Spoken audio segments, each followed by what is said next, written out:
Hi, I'm Lise Colucci, one of the life coaches at Queen Being, and I am here to offer. Sorry, I'm going to turn on the light because it's dark. Ah, we go. Here, didn't help at all, did it? Oh well. Here to offer live video. Start over. Sorry, guys. Here to offer you support as you discover, understand, and overcome narcissistic abuse in toxic relationships. And today's topic is intention, setting an intention for your life, setting an intention for your healing. And what does that mean? What does it look like? And that's what we're going to talk about. So the reason this came up is there was a quote from someone that I love, Paul Weinfeld's quotes. I love his daily words of wisdom he puts up on the old Book of Faces. And hello, Shastina, and H1 Anna, and Jack Lumen, and Phoenix. Hello. So intention. What is intention? Well, the thing is, when we are healing from something and when we have been, hello, you love Paul too, and you're not ashamed. That's right. I know. He's awesome. Hi, James. So the thing is, when we're healing from something where we have had our will dictated to us, where we've had our beliefs and our feelings and our experiences not validated and dictated and whatever, you know how it is. When we've had that happen, we sometimes don't realize that we can take charge and set a tone for our own life. And basically, that's kind of how I see setting an intention, is like setting a tone for the way you want your life to go. And I feel like it's really important to healing. And sometimes as a survivor, we can kind of want to wait for this healing to happen, or we want kind of, wait for things to get better. And it's not necessarily the fastest route. I mean, I think that the more focus and intention you put in, the more you get at it. So let me just read what Paul wrote, because it was really great. He says, take time today to really see yourself. See yourself happy. See yourself comforted. See yourself walking down the street, content in the sunshine.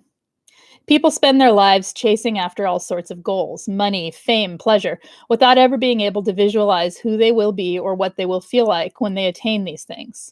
As a result, their attempts at success lack any foothold in the future, and their present becomes nothing but stress and concern for putting out fires. I say this with confidence, for I have been one of those people for much of my life, unable to see myself in advance. Like a character in a sci-fi movie, he goes into the future and finds he doesn't exist there. To be real in this life, you have to assert forward, not by grasping at society's illusion, but by looking closely at your intentions. When a thought arises, ask yourself, where is this taking me? Who will I be when I get there? For being seen, which we all talk about so much these days, is not a matter of throwing up a Hail Mary at some romantic partner who will enter your life and prove to you your own worth.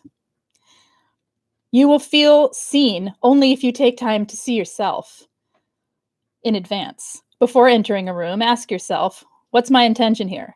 Before you meet a friend, before you have a difficult conversation, etc.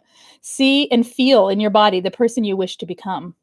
Your imagination is part of who you are, and to the extent that you use it skillfully, it will take you where you want to go. So, hi, Katrina. So I loved that, because you can see where, as a survivor, we lose faith in our own, and we lose hope for our own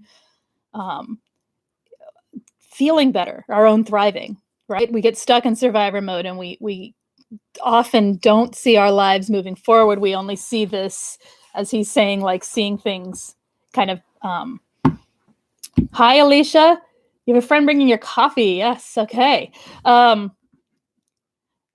Weinfeld is, I've done meditation video that he was on, or actually he did it, and I just kind of interviewed him. And he is a mindfulness teacher, and he's a songwriter and obviously a good wordsmith. He has a book that I've read from. I think he's got great thoughts, and he's out there helping people in the world to, well, just through his own experience. And anyway, not going to plug him, because that wouldn't be what he wants. He would rather have what you feel. And if it speaks to you, the message given to you.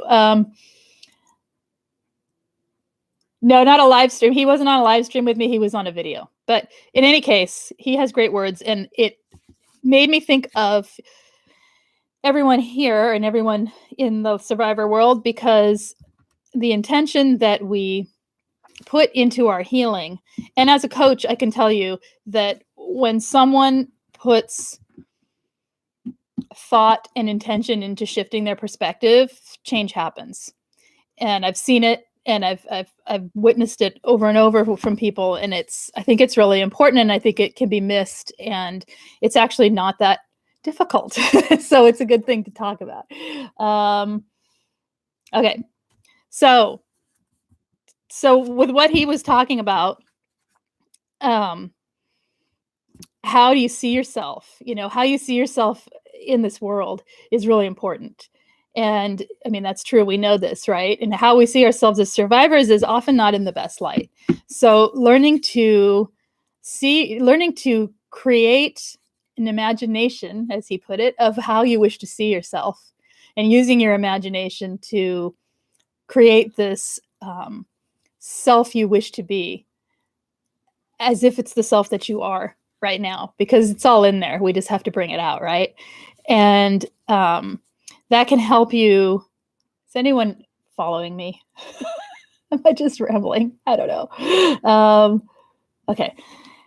Anyway, that can help you move forward in your life. So for instance, after you have a trigger and you're feeling really triggered and you're having your normal reaction of whatever that is for you, we all have our own, but usually there's anxiety involved and weakness and feeling weak and feeling like sometimes even contacting the narc, so on and so forth. We're not feeling so great. If you can turn around and see yourself as strong, because what you just withstood is a trigger. What you just experienced was hard, and you're still standing and you're still going. You're strong. I mean, there's truth in it. But if you can see yourself as strong, then that sets an intention for the next piece of your life. It brings into the moment what you wish to be. Does that make sense? How I wish myself to be is futile. It is not futile. How you wish yourself to be is important. I don't think it's futile. Why do you say it's futile? Because you feel like it won't help? Truth says, I'm dead in the middle of healing. It seems as if it gets harder. If it gets harder, and if you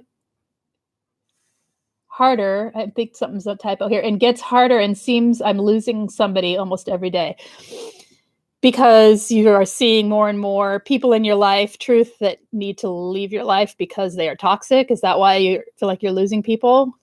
What's going on? Yeah, it does help to see the way you see yourself, because if you see yourself as weak, you go into the negativity. That's what I'm talking about. If you see yourself as having a trigger and I can't do this, well, then you're not going to do it, right? It's very difficult to get back up from that place. But if you focus your intention on how you wish to be, it can change the way you move through life, and the difficult things don't feel quite so hard. I woke up H1 Anna 2 digital. I've woke up feeling fear for the past few days and had to do deep breathing to ground myself.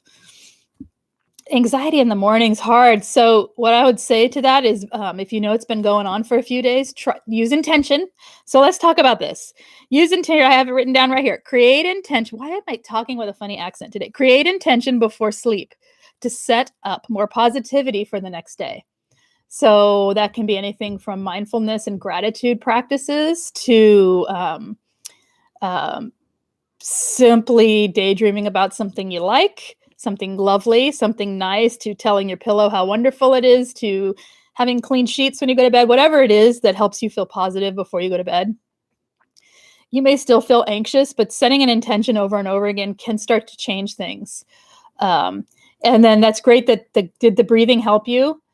And if so, if not, maybe getting up and doing some brisk walking would help you, or something to move that anxiety out. When I wake up with anxiety, I take a walk first thing in the morning. That's just what I do. And it helps a lot. So, and it also helps me breathe deeply, because I don't really feel like being out there walking first thing in the morning. Alicia Flower says, my therapist suggested I rewrite my story. Yes, That's exactly what we're talking about. How I want my life to be. This was after an emotional flashback. That's exactly what I'm talking about. It does help. It takes practice and it takes time. It's not possible to become. That's why it's futile, says Shastina. Health and finances make it futile. Okay, how about a reality that's more realistic for you then, instead of one that's so far-fetched you can't get there? Little tiny intentions. Maybe the intention to have an hour of peaceful, pleasant time in your day. You know, you don't have to go all the way to the perfection that you want your life to be. You can totally make it reasonable. I'm not talking about like fantasy thinking. I'm talking about changing a mindset from barely surviving to thriving, and that it takes a personal intention for most people to get there. People who naturally do this in their life kind of have a mindset of nothing stopping them, you know, and they take things in a little bit different stride. And I think when we've been knocked down so far, little tiny intentions might help. Because I can see what you're saying, like to say, you know, oh, I'm this and this and this, and it's all these things that can never happen. That is futile.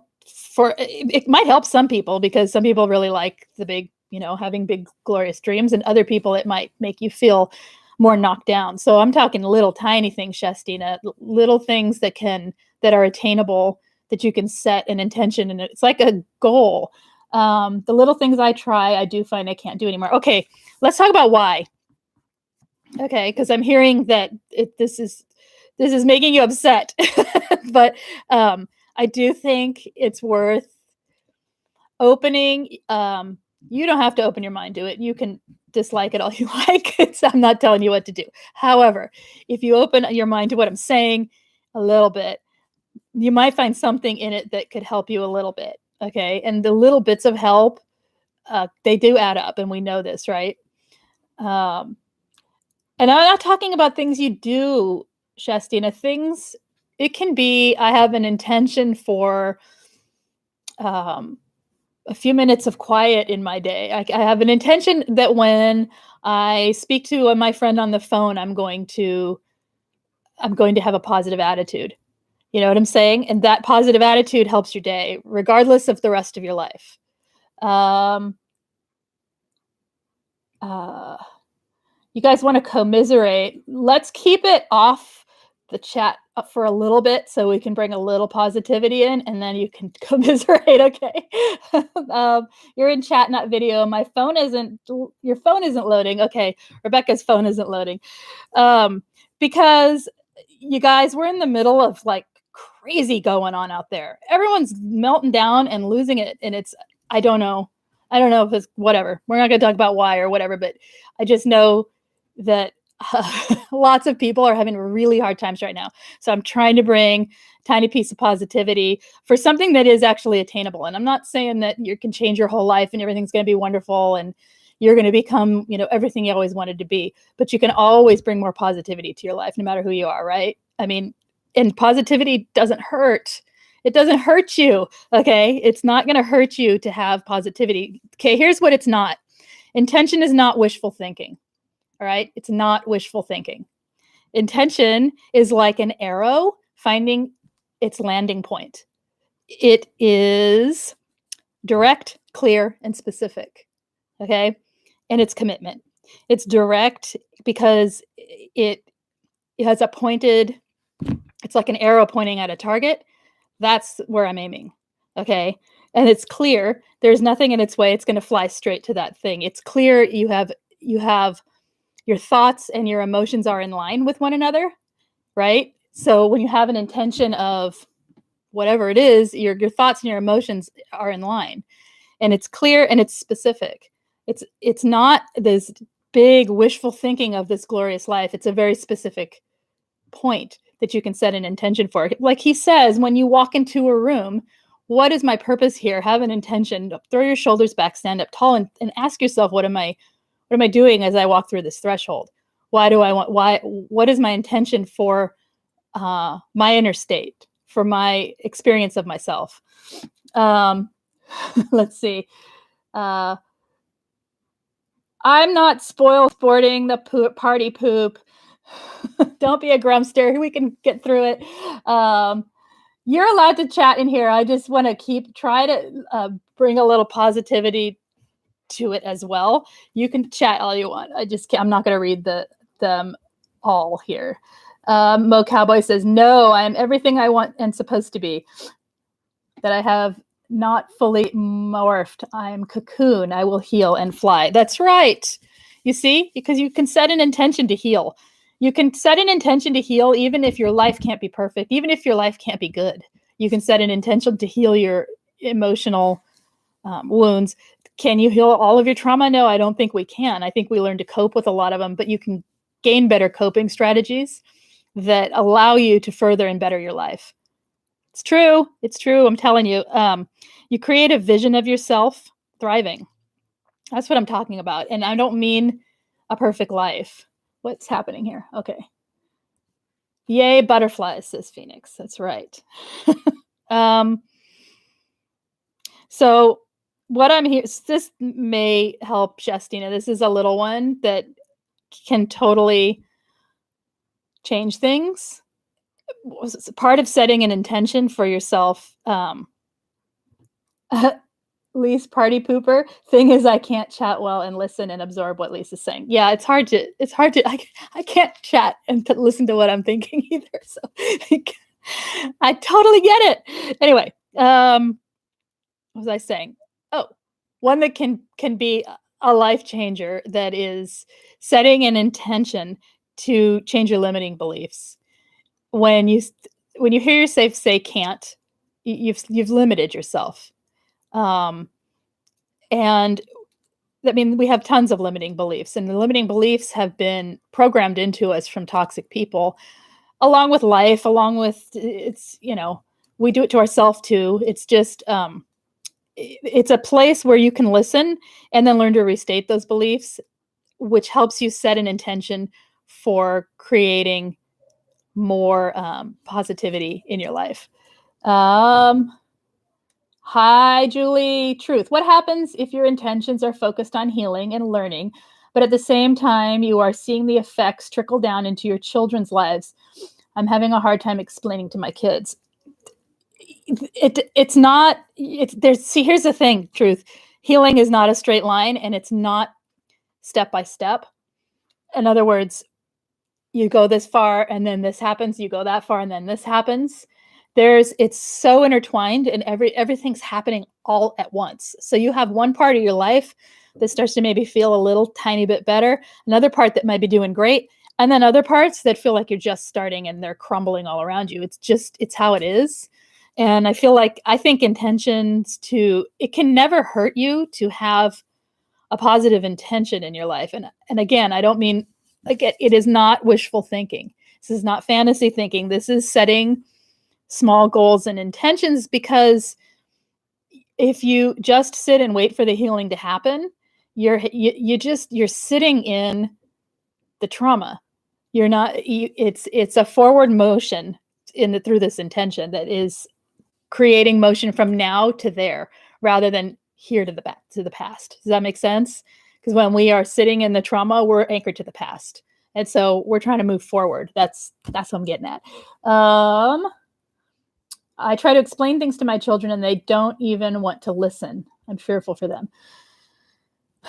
It's kind of to your healing, and what you teach your children often can come through example. I mean, I don't know the situation, and I can't tell you what to do with your own children, obviously, but it doesn't often parallel for a while. So you keep setting intentions for your own healing.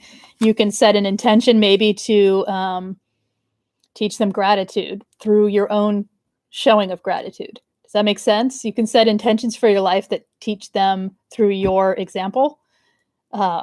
Sometimes directly saying stuff to kids doesn't sink in anyway. We know this, right? And listening about probably the other parent is what I'm assuming can be really challenging, because you don't want to create a rift between you and them because of what you're having to tell them. So, let's see. I don't know what's happening here, so I'm going to skip that.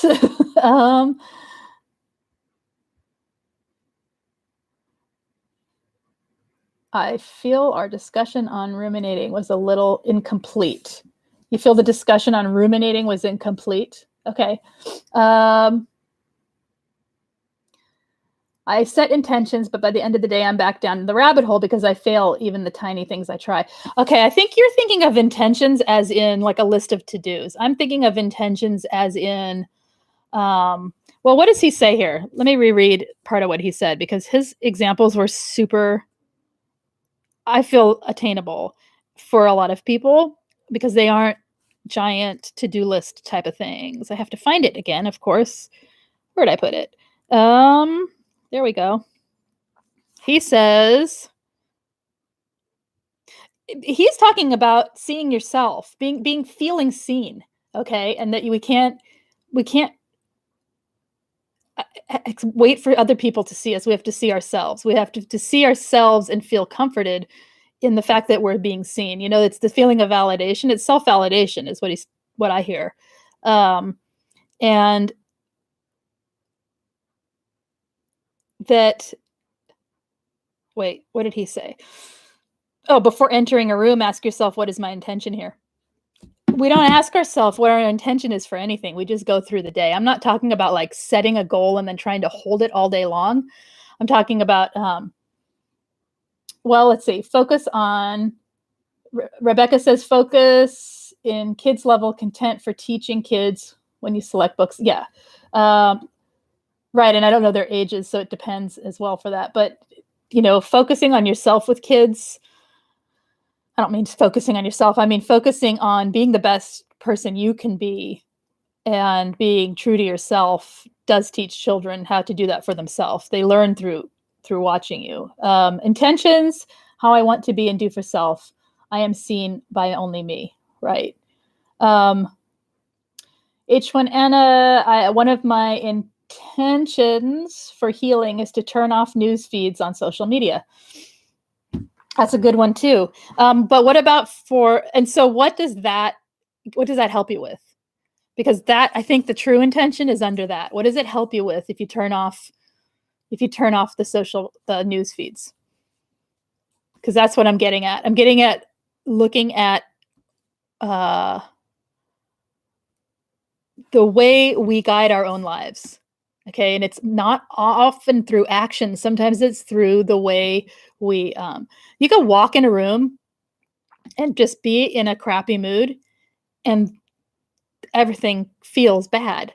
This bad mood Jack Lemon's in, everything's he's getting feisty and he's, and in chat, and the intention there, are you following an intention or are you following a mood? This is what I ask myself. Am I following an intention? Am I choosing this moment in my life, or am I just following the mood of whatever's happening, whatever mood I'm in? And if you're following the mood, unless it's one that benefits you and other people, if you're following a bad mood, why not set an intention to, you're in a real bad, I'm grumpy pain mood. Okay. See, and you're following a mood by being grumpy in chat. That's okay. You can totally do that. I'm not criticizing you at all or judging you. You can do what you want with that. But, if we're going to talk about healing and focusing our life toward thriving, that is following a bad grumpy mood. Where's it going to lead you? Just ask yourself, where's this mood going to lead me, and what's it going to leave in its wake? And is that what I want for my life? That's what I'm talking about with intention. Let's see. My kids are all grown now. Oh, they're adult children. Okay. And trying to explain to them what kind of person we were living with and that the abuse was, that they never saw it and don't want to hear. You know what? You may have to let them. I mean, is your ex trying to turn them against you? Is there any smearing going on, or is this just that you want them to understand what you went through? So what is your intention for why would you need them to see it right now? Right now. Mo Cowboy says, do some, not all, target victims enjoy or find pleasure in the pain of rumination or other forms of self-abuse that the abuser is gone once the abuser is gone? I believe yes. And I don't think it's an intentional pleasure. I think it's all you know. It gives you adrenaline. It gives you a surge of unknown feeling. We all self-sabotage in certain ways, everybody. And I think yes. I think yes. I think yes. That it, that would be a question to ask, yourself if you feel like, when I am ruminating, when I am in, like you're saying, a form of self-abuse or a form of recreating the abuse within myself, right?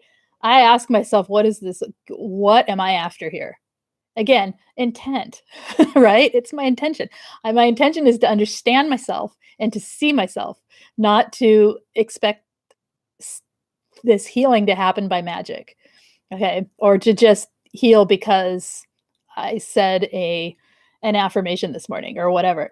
If I'm not examining myself and the parts of myself that are stuck in the trauma, then how you get out? I don't know. This is how I get out. So that's why I'm passing it along.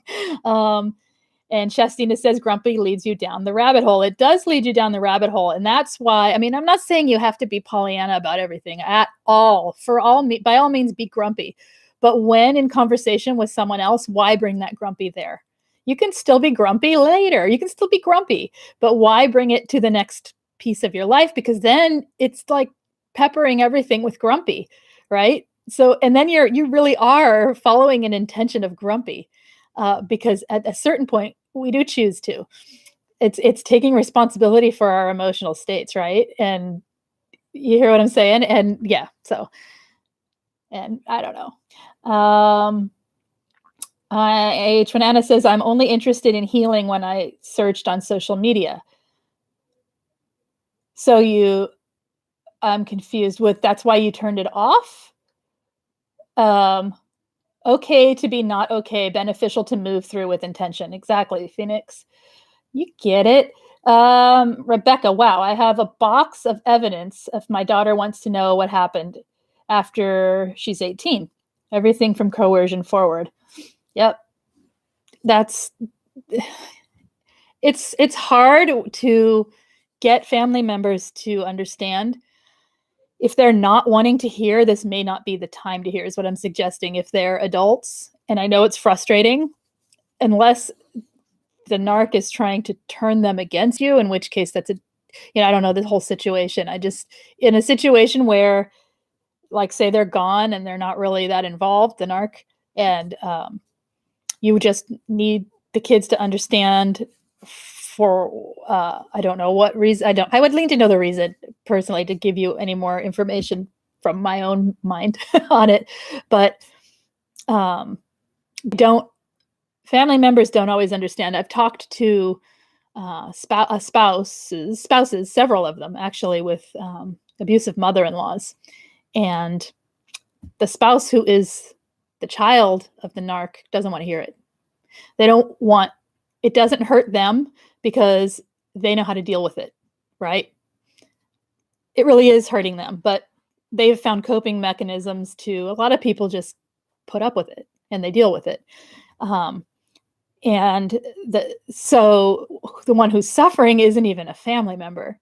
They are by marriage, but they're suffering at the abuse of their mother-in-laws or father-in-laws. So, and it's tough because you can't make someone get it, even if they're living it too. And you can't make someone ready to hear it. You can only offer information. Shastina, I've done the explaining to the kids about MPD, but I've found the same at first with my kids not listening. They are adults now. But what I tried to educate them to break the cycle seems to have gone nowhere. And that's what I mean. Like it's difficult to, well, you can't make someone hear what they don't want to hear. But offering information is good. Offering occasionally, because if to break the cycle and defend yourself is why I tried telling for kids. Yeah, and that makes sense, to break the cycle. It's frustrating, right? Because you can't. All you can do is offer information. It's, they're adults. Cowboy up. Okay. Anyway, that's what I got on intention, and I hear that everyone's triggered by it, but I think it's useful. I do, and whether yeah, that's all I got, you guys. Anything else you want to talk about today? Hit me with it, and we'll move along to something else, and I'll come back to intention later. Okay, what is it, Jack Lemon? What was it you wanted to talk more about with the rumination? Or it's okay. You don't need to say sorry. Like I said, I'm not judging you. I'm just not going to read negativity, and I'm going to move along. You need to get dinner started. Okay. You're knitting a scarf. Oh, lovely. What color? What kind of yarn?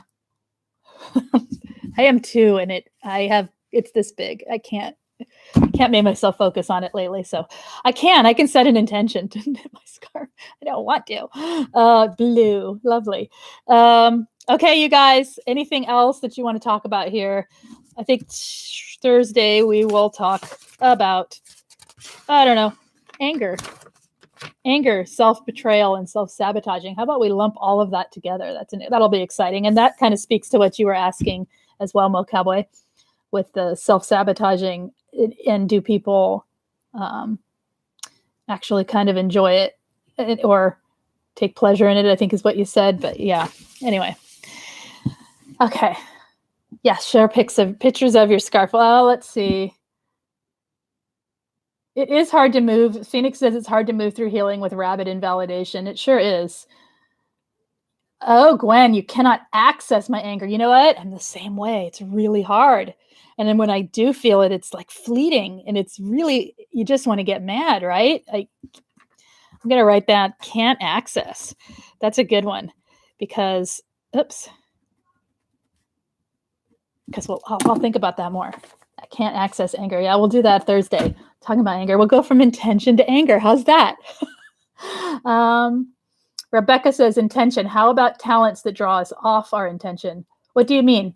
Talents that draw us off our intention. Okay, I don't understand that question. Say more and I will tell you what I think. Oh, tangents. I was like, wow, what is a talent that would set you off your tangents? Then you just restart. That's the beautiful thing about an intention is and having it being a self-actualized experience is that you get to restart anytime you want. It's your imagination, as he says in that quote, use your imagination to create the life you want, to create pieces of the life you want. Let's go there, to create moments that you want in your life.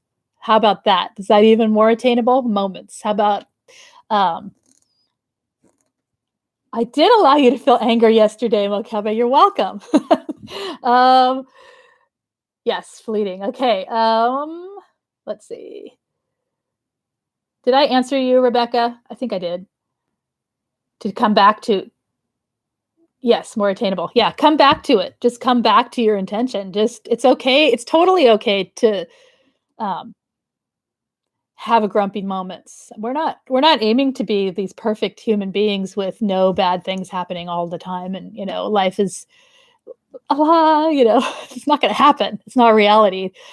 Life's going to kick your butt and your own head is going to get in the way a lot of the time. So that's why it's practice. It's a practice for your life. It's like practicing gratitude. Practicing intention is the same as practicing gratitude. So I would suggest to anyone who actually isn't angry by this topic and wants to try it, when you do your gratitude at night or in the morning, I like it at night because then you have it in the morning to reread. But when you do your 10 things you're grateful for, 3 things you love about yourself, set an intention for your day. or the moment, or when you wake up. Like, say somebody was talking about waking up anxious. I will wake up and do deep breathing and certain amount of something to help feel better in the morning. You know, I will anything, tiny intentions. It doesn't have to be, um, or I will pay attention to myself. That's an intention. I'll pay attention to how I'm feeling. Maybe I'm not anxious when I wake up. I'm not going to set myself up for it. Maybe I'm feeling whatever, you know. Pay attention to how you're feeling. That's an intention. It's setting a goal back towards yourself. That's the kind of intention I'm talking about. Anyway, um let's see. To put more on topic, says Jack Lumen, I'm having some problems putting some harder boundaries in with him because I still love him and he's been supportive to Julie and I. Right now I'm grappling with the reality my father is an enabler. Yeah, Merva, he enables. It's tough because people who, okay, this is good. You know, Jack Lumen, I have talked to more people recently or I've talked to quite a few people with narcissistic parents or parent-in-laws. And one of the common denominators is it's all been female narcs in the cases that I'm thinking of, but it can go either way. It doesn't matter which way the narc falls. All of the people I've talked to have an enabler other parent, the father or the mother, whoever is not the narc. And the thing is, I think about it and I think people ask all the time, what is it like if you stay with a narc? Is it possible to live with one your whole life?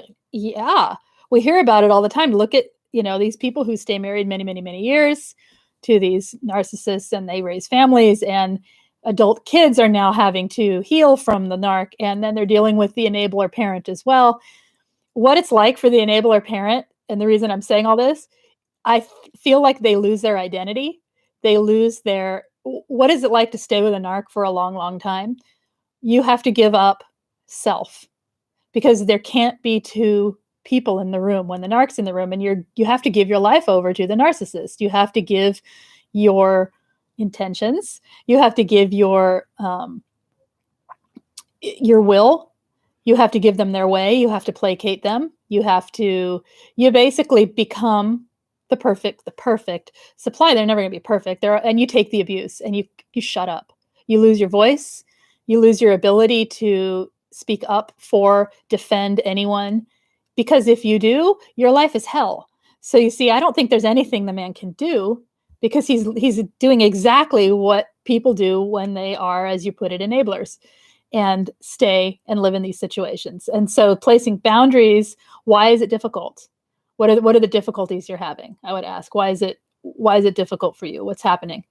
But does that make sense with where he's coming from? Most likely.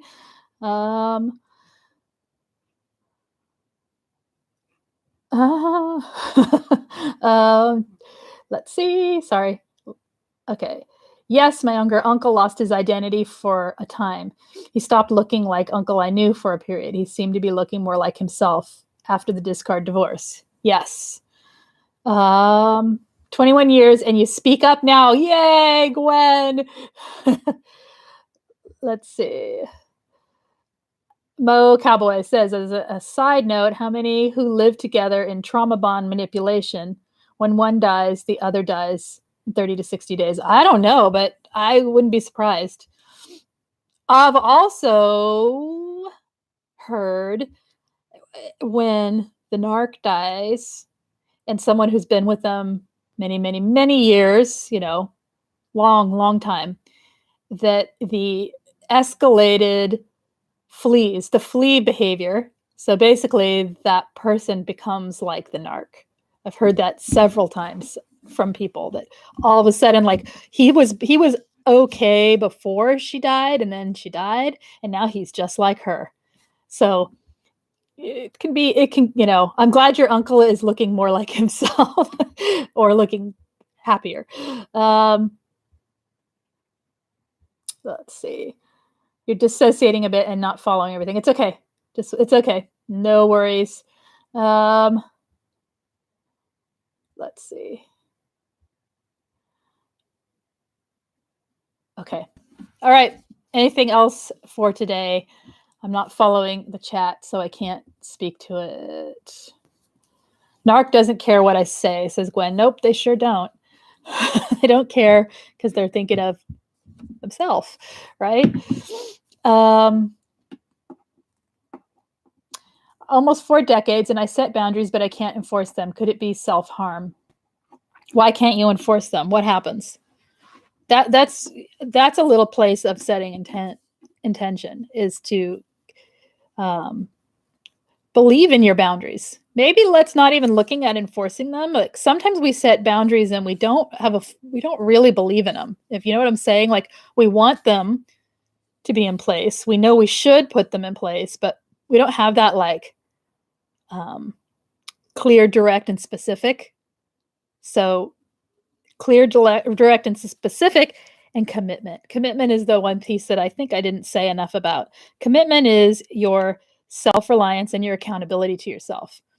You have to have commitment to an intention. And it doesn't mean you got to be hardline and perfect with it. It means that when it falls aside, we just pick it back up because we're committed to it. We're committed to our boundary. You set a boundary, you're direct, right? This is my boundary. You're clear. These are the parameters of my boundary. You're specific. These are the exact things that I need from this boundary. Whether or not you tell the person that, you have to know it inside yourself. And then sticking to it is the accountability piece. So working on that it's okay if you set a boundary and it slips, to reset that boundary. You believe in your boundaries, but fear of retaliation or abandonment. Yeah. It's we have to be okay with abandonment in a certain sense. It's not abandonment to be abandoned by someone who won't tolerate reasonable boundaries. So maybe looking at your boundaries, I don't know what you're talking about specifically, so I'm just talking totally in general here. Maybe looking at them and sort of seeing where they can have adjustments made so that you don't feel the fear that you're feeling, and then slowly and incrementally building your boundaries up. Does that make sense? Like maybe I don't know, I'm guessing here. Maybe you step into a boundary like way too big a leap. So maybe pull it back a little and see what little pieces you can put in place and work your way up to the greater boundary. Like know where you're aiming, know where you're going, but set smaller pieces. I don't know. It's a thought.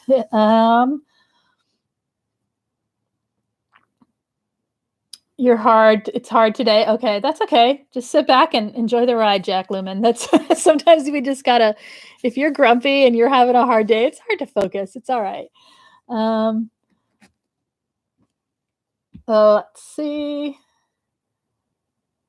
Mo Cowboy says, I think it may be the withdrawals of trauma bond that does an observation, not scientific data available. I think it is too. I think for people who have had, and self-included, multiple experiences with this, and childhood trauma, we do tend to think that's what life is like. And so we do recreate it for ourselves. I'm talking about the recreating of our own traumas within ourselves. And that's why we ruminate. And yeah, I think letting go of that, it means change. And a lot of people, most of us, the change is hard. Change is really hard. So if it's embracing change, which is scary and hard, and also there's a boredom feeling when we're used to a lot of adrenaline pumping, and we don't necessarily like drama, but we're used to it. We're used to it coming. We're used to the negativity coming toward us. It gets kind of boring when it doesn't, and it can feel like a bit like abandonment or loss. So yeah, you have to reshape all of that in your own mind and decide what it is you want instead. Okay, guys, I have about 3 minutes here and I'm going to head out. Let's see.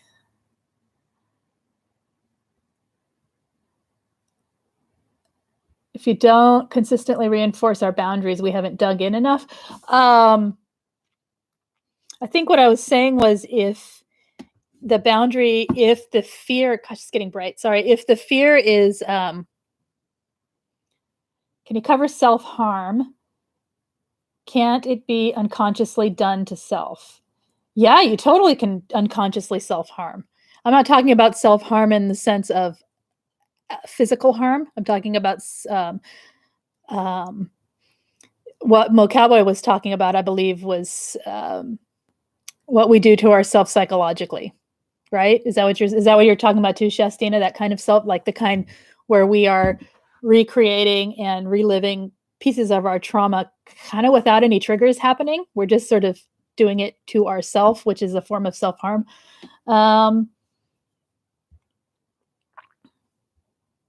Let's see.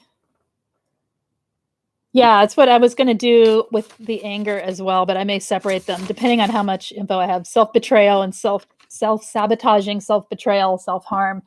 It all goes into the same category, right? Let's see. Okay. All right, guys. Okay, I'm going to have to head out. Oh, yeah. Gotta go. So I will talk to you guys Thursday. You take care. Thank you for joining me as always. Please do make them separate topics. Okay. Self-betrayal and self-sabotage and anger. And I don't know which one I'll do first. It depends. It honestly has to depend a little bit on where my head is in the morning when I try and think about what I'm going to talk about later on. So you're welcome, Mo Cowboy. Thank you for coming. And Phoenix, hearts to you too. You used to self-harm as a child, but I didn't know what it was. So I wondered if I do that now without knowing it in a different way.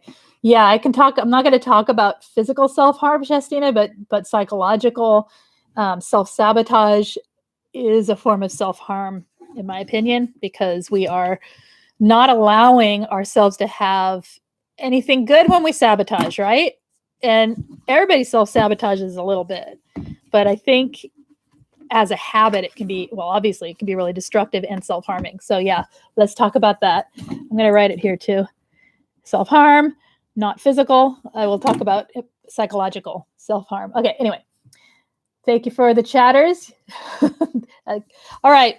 Thank you all. I appreciate you joining me. And as always, take care. Have a good night. And I will see you on Thursday. Goodbye.